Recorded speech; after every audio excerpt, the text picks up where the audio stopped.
ওরে কবি, সন্ধ্যা হয়ে এলো, এসে তোমার ধরেছে যে পাক। বসে বসে ঊর্ধ্ব পানে চেয়ে শুনতেছ কি পরকালের ডাক? কবি কহে সন্ধ্যা হলো বটে, শুনছি বসে লয়ে শ্রান্ত দেহ। এপারে ওই পল্লী হতে যদি আজ হঠাৎ ডাকে আমায় কেহ। যদি হুতাই বকুল বন ছায়ে মিলন ঘটে তরুণ তরুণীতে, দুটি আখির পরে দুইটি আখি মিলিতে চায় দুরন্ত সঙ্গীতে। কে তাহাদের মনের কথা লয়ে বিনার তারে তুলবে প্রতিধ্বনি?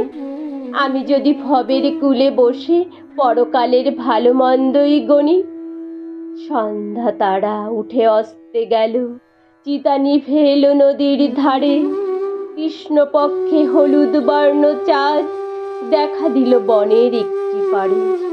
শৃগাল সভা ডাকে ঊর্ধ্ব রবে পোড়ো বাড়ির শূন্য আঙিনাতে। এমন কালে কোনো গৃহত্যাগী হেতায় যদি জাগতে আসে রাতে, জোর হস্তে ঊর্ধ্বে তুলি মাথা, চেয়ে দেখে সপ্ত ঋষির পানে। প্রাণের কূলে আঘাত করে ধীরে সুপ্তি সাগরে শব্দবিহীন গানে। ত্রিভুবনের গোপন কথাখানি কে জাগিয়ে তুলবে তাহার মনে? আমি যদি আমার মুক্তি নিয়ে যুক্তি করি আপন গৃহ কোণে। এসে আমার পাক ধরেছে বটে, তাহার পানে নজর এত কেন? পাড়ায় যত ছেলে এবং বুড়ো সবার আমি এক বয়সী যেন। ওষ্ঠে কারো সরল সাদা হাসি, কারো হাসি আখির কোণে কোণে। কারো অশ্রু উছলে পড়ে যায়, কারো অশ্রু শুকায় মনে মনে।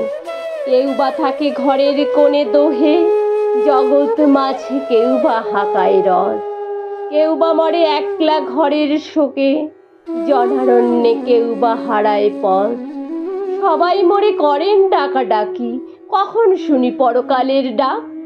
সবার আমি সমান বয়সী যে, চুলে আমার যত ধরুক পাক।